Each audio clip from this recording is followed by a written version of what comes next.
Antenin neumni spraševalec.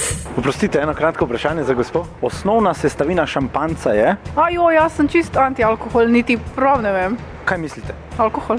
Zanima me, iz česa je sestavljeno pivo? Ja, iz hmelja, ne? Aha, in kaj naredijo s hmeljem, kaj mislite? Varijo ga. Kakšne so osnovne sestavine piva? Neko žito.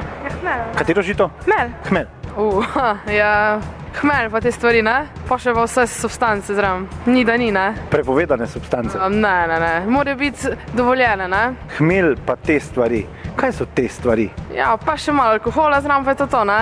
Kako dejansko dodajo alkohola? Je to v tekočini ali je v prahu? Ja, ne v tekočini. V tekočini? Ja. Dejansko ga malo dolijejo zraven. Ja. Predvidevajo, da bi v prihodnosti v roku 2 let uvedli zakon, da če imaš večji avto, lahko imaš malo večji promil alkohola v krvi, če imaš pa manjši, pa manj. Kaj pa menite o tem? Možno. Če imaš večji, pa boš avto, si bolj varen, mogoče na cesti, kot pa z manjšim. Več zabave že zjutraj.